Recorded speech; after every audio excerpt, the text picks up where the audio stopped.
Ciao, what's up everybody? How we doing today? In this video today, we're going to talk about Japan offering a digital nomad visa following suit to South Korea. Seems to be a pretty popular thing now.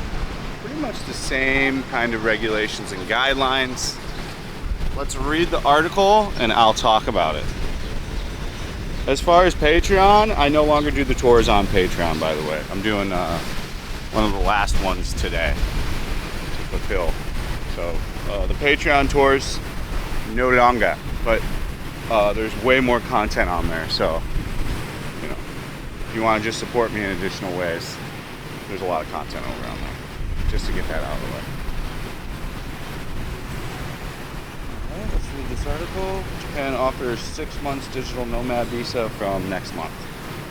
Japan has announced a 6-month visa for digital nomads from late March, with certain requirements becoming the latest destination to join the race of over 50 countries issuing digital nomad visas.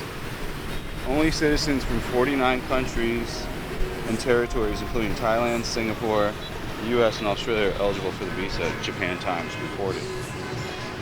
Applicants are required to earn a minimum income of $66,000 and have private insurance. They will be allowed to live and work remotely from anywhere in the country. They do not qualify for a residence card, which typically grants access to certain government benefits. In addition, the visa is non-renewable and requires reapplication only 6 months after leaving Japan. I'm almost positive, I've confirmed this in other videos, you could already do 2 90-day trips in a year in Japan. And I'm pretty sure that you could probably do 90 days and like go hang out. I'm sure that's a little of it. This doesn't provide much of a benefit over what they have now, you know. But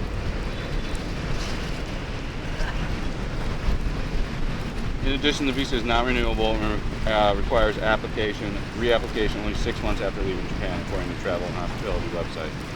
However, digital nomad communities complain the requirements of Japan's visas are restrictive, Australia's ABC News reported. They said the visa's 6 month validity was too short for long-term travelers, and the minimum annual salary requirement was too stringent. In Southeast Asia, only Thailand, Indo, and Malaysia offer special visa programs for foreigners to work remotely with certain requirements. This is Korea too. South Korea is doing the same thing.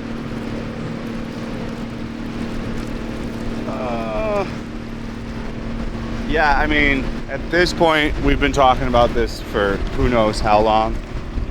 It's my obligation to report on these things. I do find it absolutely fascinating that countries like South Korea and Japan are offering visas like this. You know, this was never even a consideration for people even 5 years ago. You know, there's not even a hope for something, because that's really good. If you're like a weeb and you want to go hang out in Japan and like you got a boner for it, and you know, I think 6 months is a good go at Tokyo. I would be hard pressed to maybe live in Tokyo after living here now. It would be for like longer than 6 months. I think 6 months would be pretty cool. So I think 6 months is actually a good amount of time. Hopefully they allow a lot more gaijin or foreigner apartment housing in like desirable areas. You know, I'm gonna venture to say you're gonna want to live in Shibuya or Shinjuku. Almost everybody is. It's kind of where it's going on there. I'm gonna assume that's where most people, if they could, especially your first 6 months there, would probably want to live somewhere in that area. You know, that's where it's going down. That's where I liked. You know, we are going to go back to Tokyo, but I'm trying to get my funds together this year, so I'm just working aggressively hard. I'm just trying to put out content, help people out, entertain people, do as many different things as I can. So, but yeah, I think 6 months is a pretty good go at it. What do you guys think in the comment section? You know, I know people are going to go 66,000 is too much, but I don't think that's too much. I'm not complaining about 66,000. These are more expensive countries. South Korea and Tokyo, Japan, that's not cheap places to be. You should be making about that kind of income to be living in their countries, man. You're going to be spending like realistically 3 to 4K a month, so they're hitting it right on the head. So I don't understand why people are complaining about that. Now, I get it if you're trying to be real cheap about it and live in the cheapest possible quarters, and there's always that argument here even that you can live here for like $1 a year.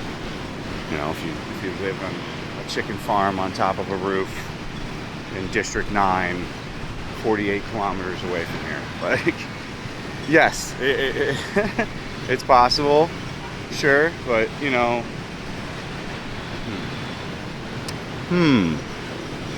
to have a good, desirable time, and if you're especially a little bit younger, under the age of 50, I would assume that you're going to want to be having fun, going out a little bit and stuff like that. You might not be a drinker. Not being a drinker saves you a exponential amount of money, for sure.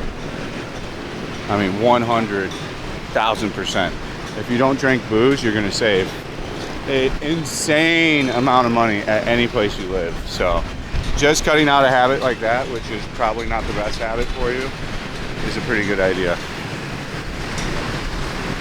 I'm working on that myself, as we all know. It's going all right. We'll get there when we get there. But the thing that we should all be looking at, like, no matter what you think, even if it's a stupid policy, if you think it's too much money, whatever, if you think 6 months and then 6 months gotta leave, whatever you think about it, it's a gigantic win for us. It's a huge step forward in this part of the world to having a way more desirable visa situation for us foreigners to kind of live over there. So if you put it that way and think about it that way, which is the way I am thinking about it, to be honest with you, I think everyone's doing a good job of compensating and trying to figure out how to get people tourism and the place popping off more. Like I said, I would deeply consider moving to Japan just for like a 6-month stint, but only for like 6 months, like during spring into like summer. So like after spring into summer. Oh, got a little kid. They're so scared. Oh yeah, it's okay. I live here, so it's like, yeah. You just walk, they go around you. You walk slow, and they're like a bus, we're not gonna walk ahead of them. I said okay. Like they'll kind of tell you when to go. And you don't go fast. No. You never go fast. Go slow, you always go slow, because they're gonna compensate for you. Yeah. Have a good trip. Yeah. So, as I was saying, I think it's nothing but positive vibes for this kind of stuff. It's a huge step forward. These are big country players in this area of the world, Asia, and to see them accepting that they need to have and understand what a digital nomad visa is just awesome. So these things will probably get revised as time goes on. But like I said, for someone like me, if I still wanted to live in Japan, 6 months, I've never really wanted to, I've always tossed the idea around, but part of the reason why I moved here and lived here is because I knew I could just go to Japan pretty cheap before COVID.